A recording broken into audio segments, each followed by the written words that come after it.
Can you walk us through your role as operations director at Safe and Sound Treatment Center, and what does your day-to-day look like? You got a couple of weeks? Yeah. Okay.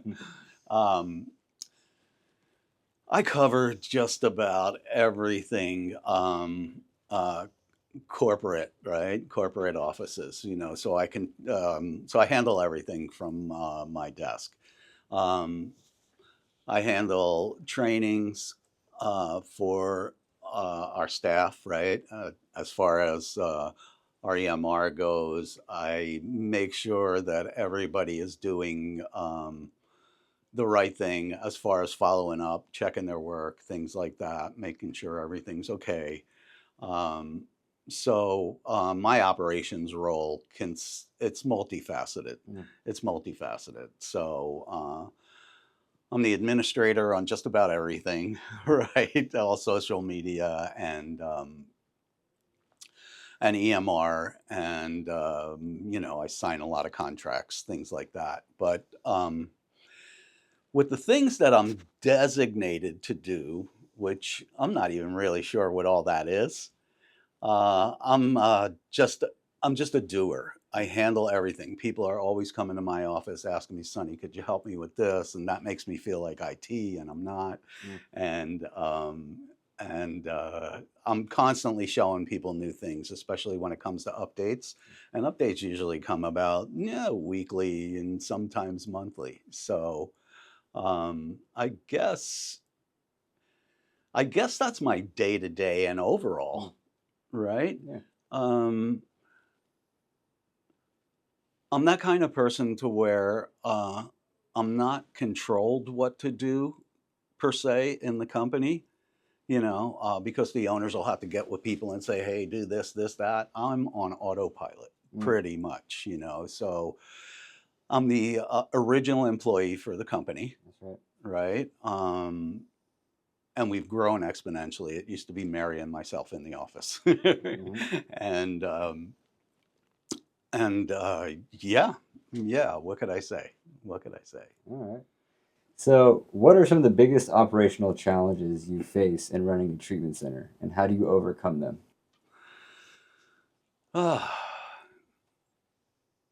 Yeah, the biggest one would be uh, the clients, because of their issues, their dilemmas, things that they would need. I handle. I'm the liaison between the doctor, the pharmacy, and the client as well. So I get to order all these kind of meds. I get to figure all this stuff out for them. You know, I take notes for the doctor all the time, and report to him as well. So I think that's one of my biggest challenges. One of my biggest challenges is when a client comes and tells me, "Hey, the doctor said I can have this or that," and I'm like, "Oh, really?" Hmm. Hmm. And then they're adamant about it, like they're trying to, up their meds or something like that, which is all good. I understand that, because honestly, I've been the same place that they are, Mm. so. Yeah, on that note, I'm coming up on 11. Well, I just passed 11 years in recovery. Mm. So, um, yeah, that would be my biggest challenge. My biggest challenge would be not the opposition, but the different situations and issues that happen every day with the clients. Okay. All right. How do you ensure that Safe and Sound maintains high standards of care while also staying compliant with industry regulations? It's part of what I do. It's part of what I do. Yeah. I make sure Jayco's up to date. I make sure State's up to date. Uh, I make sure the owners are up to date with their leases and issues and things Hmm. like that. So we're always on top of that.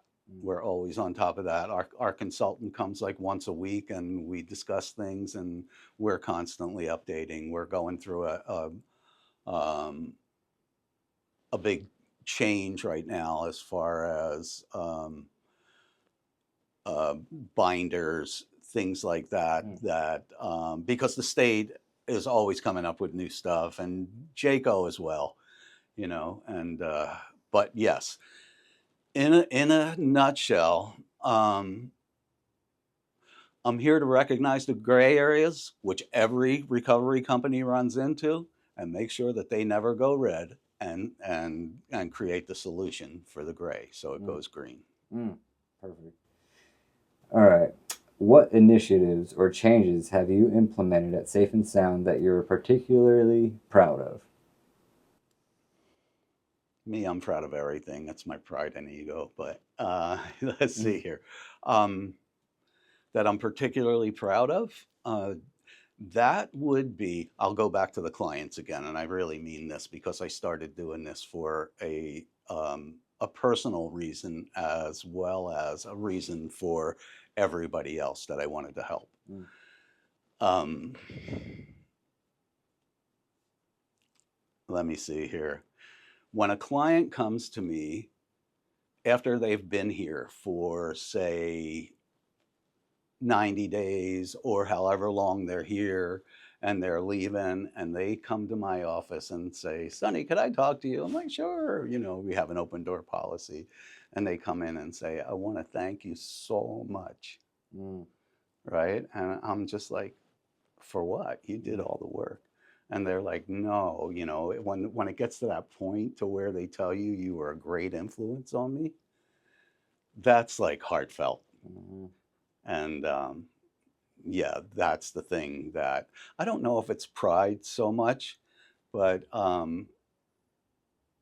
it's just a great feeling. As you say that, I could see the emotion coming out of you, so I can know that it's big for Stop. you. Yeah. Awesome. All right, so this is about treatment and client experience. Mhm. How does Safe and Sound Treatment Center differentiate itself from other facilities in terms of treatment approach and client care? Okay. I can honestly say that myself and every other staff member here is dedicated to client recovery, whether it's drug abuse, addiction recovery, or mental health, or dual diagnosis. Everyone here is on the same page with that. Um, Sorry. Oh, you're right. Um, okay, let's go back. Yeah. What was that? I'm so sorry. Yeah. So, how does Safe and Sound Treatment Center differentiate itself from other facilities in terms of treatment approach and client care? Okay, I've worked at what, 3 or 4 different facilities, and we pride ourselves on the family environment. Right? That is one of the biggest things that clients recognize, and the reason why we have a good client retention. Okay. Um, we do. We have a very good client retention, and I think that's the sole reason why they stay, because we treat them like family, Hmm. and mostly it's because their family didn't treat them like family, Yeah. and they can see that in us. Yeah. Absolutely. And I do as well. Mhm. It's noticeable. What role does individualized care play in your treatment programs, and how do you tailor services to meet each client's unique needs?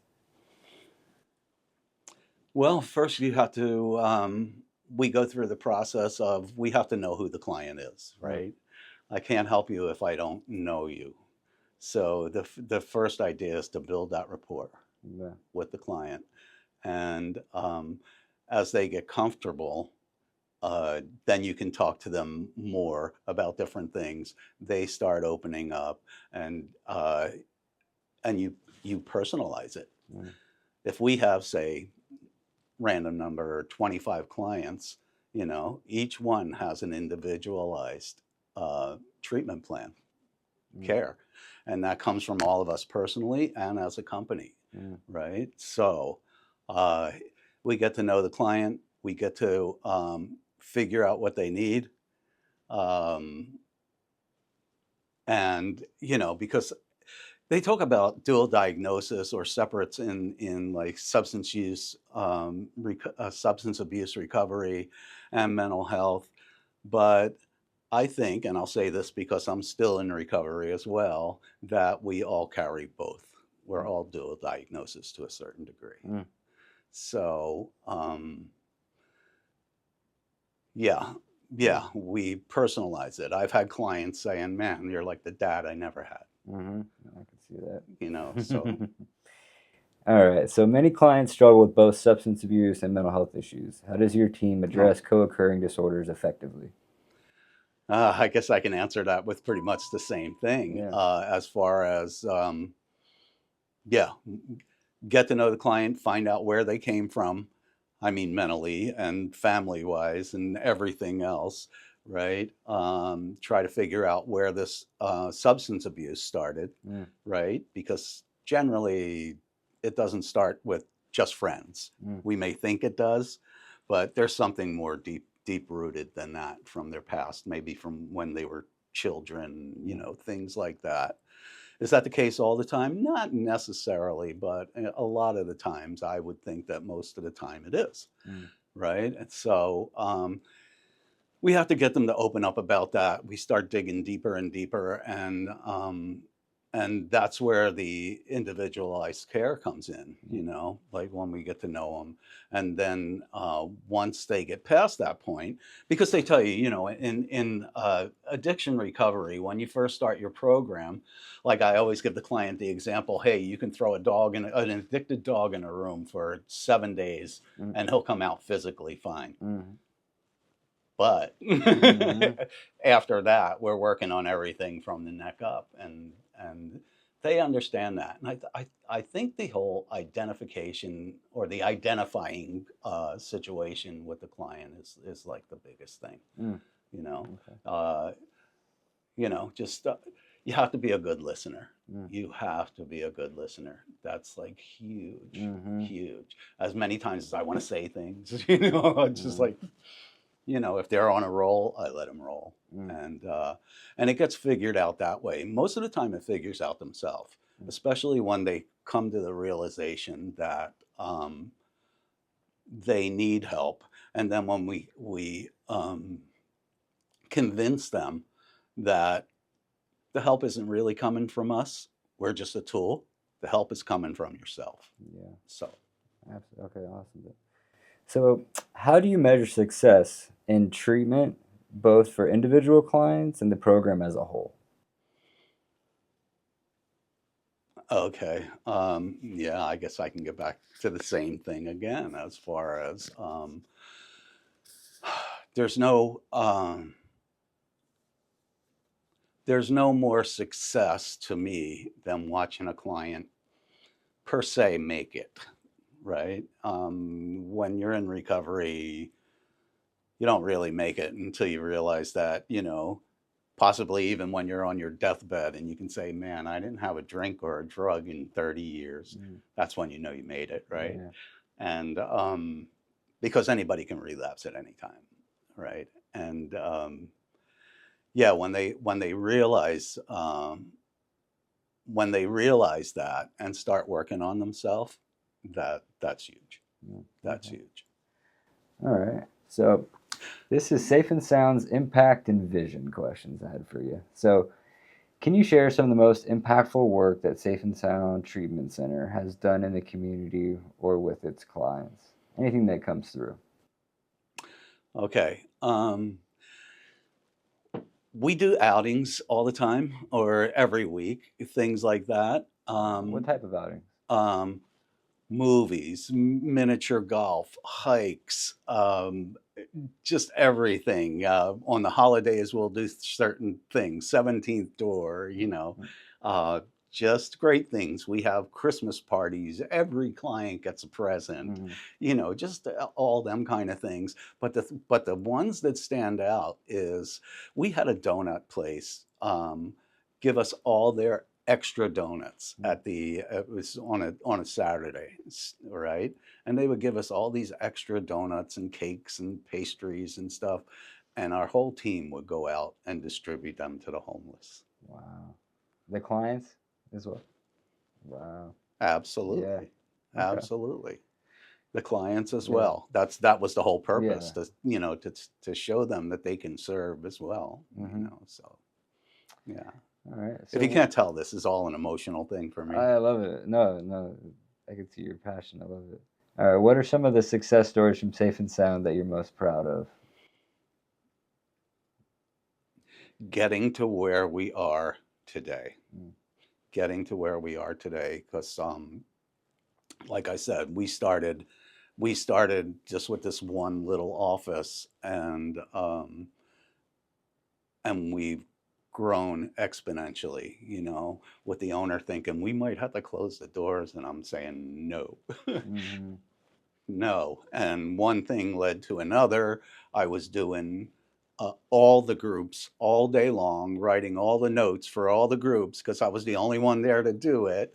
And then I remember talking to the owner about, we need somebody else. We have to get Mm-hmm. somebody else. I'm getting fried here. Mm-hmm. But you know, I mean, I would still do it because I loved it. One thing I don't forget is my purpose, the reason why I do it, and just watching us grow and grow and grow over the years is just amazing to Mm-hmm. me. It's just amazing to me. We started from literally nothing, Mm-hmm. and we got to be where we are today. I Mm-hmm. mean, it's not the biggest organization in the world, but to me, it's huge in comparison to where we were. Absolutely. So that's Okay. that's the biggest one. All right. How does Safe and Sound integrate holistic or initiative approaches into treatment plans? Oh yeah, we have sound bowl. Well, as far as our groups go, we have sound bowl. We have meditation classes. We uh, one of our guys just did a group on the chakras, or you Mm-hmm. know, just all that. So there's a lot of we have a chiropractor come in for them every week or sometimes twice a week, right? And they all get adjusted and they love it and all that good stuff. Um, and that's the part of our holistic approaches. You know, me, that's what I'm all about. You Mm-hmm. know, I love that kind of stuff. So Yeah. I taught yoga for 10 years, Okay. and it's one of the things that I love that we do Mm. is the holistic approach. Okay. We put some time into that. I mean, don't get me wrong, we do everything else, you know, but yeah. Yeah. Anything specifically as far as the holistic approach that you've seen clients gravitate towards the most? Because it's all new.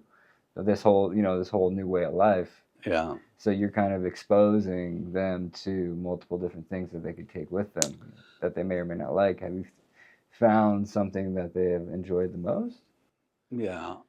I would say uh, the most comments I've heard, positive comments, are on the sound bowls, right? They Mm-hmm. love that. You know, here you go. You got these wired people running around, and all of a sudden they're starting to feel some calm or peace, you know, and I think that plays a big role. Huge. And I hear it like a lot of times. Man, I love the sound bowl class. I don't want to miss it. Right? Mm-hmm. So Awesome. I would personally love that as well. Um, in what ways does Safe and Sound support its clients beyond treatment, especially in terms of long-term recovery and reintegration into society? we never forget our clients. We always follow up. Mm-hmm. You know, if we haven't heard from somebody in a while, we actually call them and ask how you doing. You know, Mm-hmm. we always stay in touch with our alumni. It's um, it's a mainstay for the company. I mean, you know, I mean, it's sad when you hear somebody died or overdosed or something like that, but to hear the stories, yeah, we always follow up with a client. You know, Yeah. we're not trying to get them back or anything like that. We're just like, hey, how you doing? How you been? Miss Yeah. you. Where you know? What are you doing now? Yeah. And the stories are great. The stories Mm. are the great stories are great. Yeah. Let's just go there. Yeah. And no, but we don't. We stay in touch. We Okay. stay in touch. What's the next What's next for Safe and Sound Treatment Center? And are there any upcoming projects, new initiatives, or exciting changes on the horizon? Well, I'm just yesterday I had a Zoom meeting with all our marketing, Mm. and we're trying to initiate this professional CRM um, stance situation that I've wanted to do for a long time, and that's one project. But I think that there's always something new to work on. There's always something new to work on as far as because of what we talked about before. You're always trying to stay on top of things with Jaco and State um, and they're always coming up with something new and compliance, and so we have to add this or build this. If we need things, I build everything into our EMR, so we can utilize it for our admissions, for our case managers, and the great thing right now is AI. I love it. I just incorporated AI into our EMR, and it is so cool. It works great. So that's a big project right now too, because that is fresh and new, very Mm. fresh and new. Oh, that's amazing you guys are doing that. All right, so this is a hope and encouragement question that I have for you. So, if someone watching this video is struggling right now, feeling lost or hopeless, what message would you want to share with them? Hmm.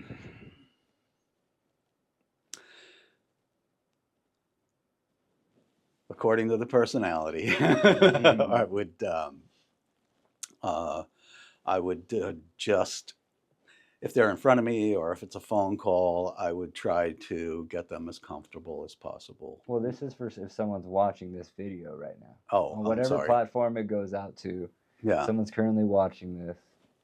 Um, what is something, a message that you would like to give to someone that is currently struggling? Um, do it. Do it now. I'll give you an example of what I did at a certain point in my life. I was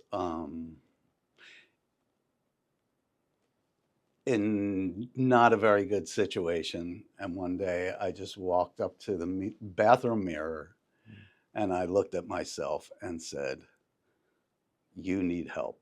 Mm. You need help. You have to do something about this." And I don't know. And honestly, I may not be the most spiritual guy in the world, but I said, "God, show me a way." Mm. And 2 weeks later, my neighbor, next door neighbor, came up and said, "Hey, pops, I heard you're having a problem with your situation." And I'm like, "No, no, no, no big thing. I don't have a problem." He said, "Listen, I've been there." He said, "And I know your family." And he said, "But if you ever need anything, just let me know." Mm. And he said, "I just want you to know that I go to these meetings every week, right?"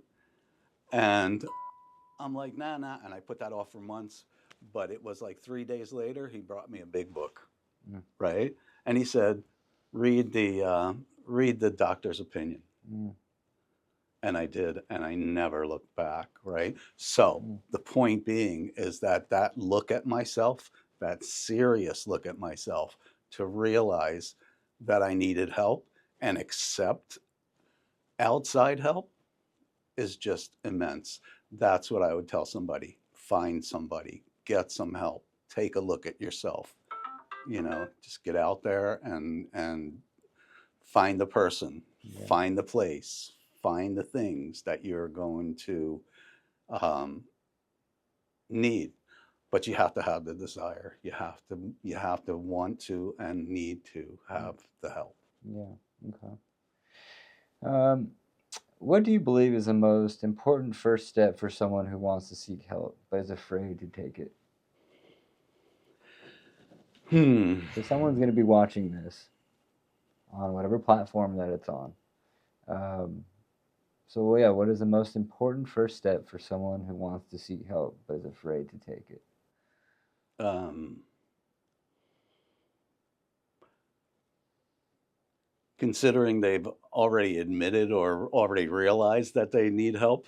Say they're on the other side of Yeah. this, currently at their house using at this moment. What do you suggest that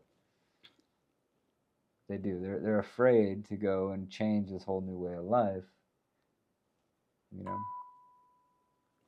what do you I recommend? would say, honestly, now on a question like that, I would say, hey, pray on Mm, it. Pray on it. Just, ask your higher power, ask the universe, the void, ask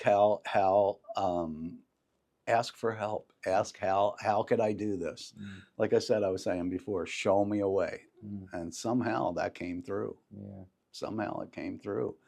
Um, yeah, I mean, there's so many ways that I can answer that question. yeah, I can be a dad and answer that question. I could be a friend and answer that question. I can be an enemy and answer that question, yeah. right? There's so many ways, but that's the way, according to the question, that's what I would do. Okay. Reach out to, even if it's nothing, what you think is nothing and nobody, put it out there, put it in the universe, start Mm, to, move forward. yeah. Start to move forward. Okay. You need help. Yeah. Okay. Can you share a moment or story from your work that has given you hope and reinforced why this work is so important? Oh, uh,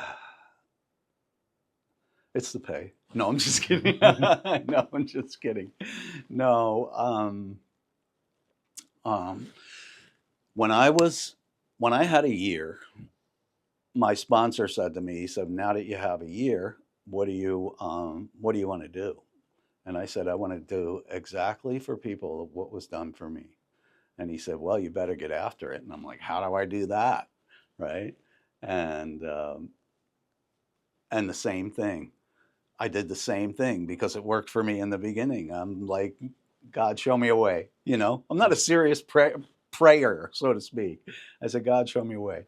And the next thing I know, um, here I am. Somebody offered me a job in recovery. I was at a meeting, and the owner said, he's like running around a little frantic, and he's like, "Man, one of my house managers just left."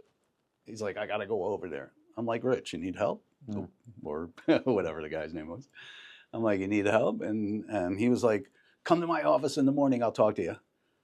I started working in recovery, and I never looked back. mm, So, the helping people is the big thing, and probably the best answer to mm. that question.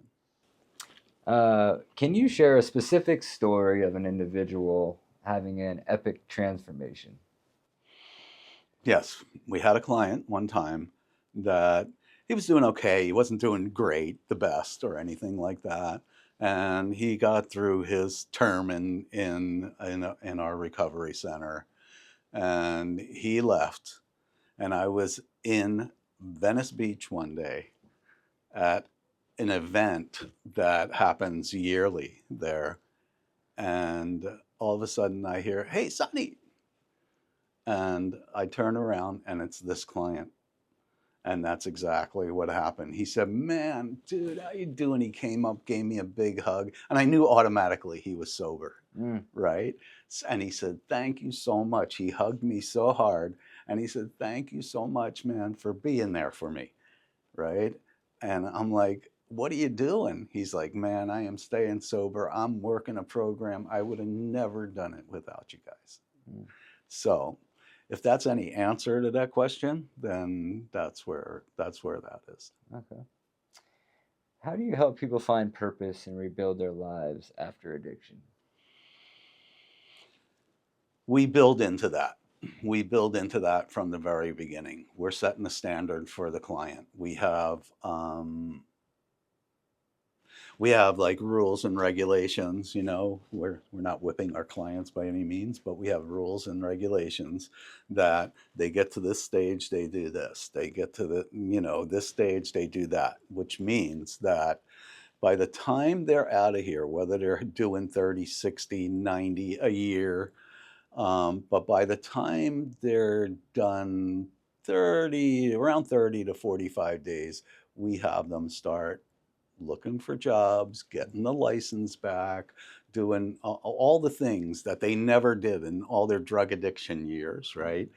Um, that they never even thought they had to do. You know, a client came to me one time and said, "How do you write a check?" Mm-hmm. And I was taken back. I was really taken back. And yeah, just all these things we're preparing them for being out of here. That's what we're doing.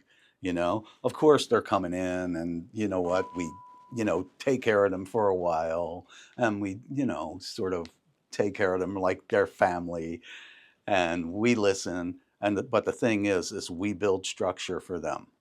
They're actually building it for themselves, but Mm-hmm. we implement these regulations. Here's what you need to do, and we help them with it. Like if they need to go like to DMV or doctor's appointments. A lot of them put off things for years. So dentist, doctor, uh, license, just crazy things, not paying back money, money they owe, things like that. Get a job, start working toward this, start paying people back, start making your amends, get this shit Mm-hmm. together. And so that's a huge part of the structure. People leave here and they generally are working a steady job, and they are getting their life back. They have a place to live, Mm-hmm. things like that. So, Okay. All right. What would you say to someone who feels like they've tried everything but keeps struggling to stay sober? these are difficult. That's what I was. Yeah, these are the difficult ones, because honestly, and I'll always say this: there's not much to tell somebody until they're ready. You can talk until you're blue in the face, but if they're not ready to get this, then it becomes very difficult. So, no, even myself, I've told people, you know what I mean. If you're not done drinking, don't be done drinking. If you're not done drugging, don't be done drugging. What could I say? You know. But my strong recommendation is that you stop, Mm-hmm. that you nip this in the bud somehow, uh, because there's really not a lot you can tell somebody that is not willing. Yeah. There's really not. It's not the most positive answer in the world, but it's the answer I have. I will absolutely help you if you're ready. I don't care if you stabbed me previously. I will, I'll help you when you're ready. Yeah. You know, and you know, when that's the thing. When that would be my answer. Whenever you're ready, we're here for you. Oh, I love it. All right. One final question. What is your mission in life right now with helping others? Like as a whole, who is Sonny? Um, Let me tell you where this started. Mm-hmm. um, my mother wanted to name me Salvatore because it means the Savior. I was raised Roman Catholic, so I got a middle name, and it had to be an O, so my initials can be SOS. This was my mother's plan, and she always used to tell me, ever since I can remember, that you're going to help people. Amazing. And she used to tell me, that's why I gave you this name. That's why it was so coincidental, and maybe not so coincidental, that you got the initials SOS. And I'm like, this is crazy. Mm-hmm. But guess what? Somehow, her words came to fruition. And honestly, if there's any purpose that I have in life, That's what it is to help other people. Even my kids' friends, when they're, it's like, hey, you want to talk to my dad? Kind Mhm. of thing. Um, but yeah, I never deny or I try never to deny someone that needs help. It's got to be within reason, of course. If you ask me for $1 million, I'd be like, okay, I can help you this way. Go see a millionaire. But no, I think that's what I'm cut out for. I think it was seen in me long before I've seen it in me. Yeah. So, Okay. Well, I appreciate you taking the time out of your busy schedule to come and do this. yeah, Yeah. well, thank you. Yeah. I think it's awesome that that we can get to do this. Yeah. I do. I do. Awesome. Uh, yeah. Yeah, All right. just to talk about these things, because even when I do groups, you can see how I get emotional. Even when I do groups, I just read my story from 1 year, my profile from 1 year that I wrote in a group just not long ago, and almost everybody in the group was like Mm. in tears, Mm. and I'm like, hey, it's just what we go through. Yeah. I just want you guys to know that you're not alone. You got a big heart, and you're a force. So again, I have a lot of respect and admire you, and thank you for doing this. Oh, yeah, you're All welcome. right. Thank you.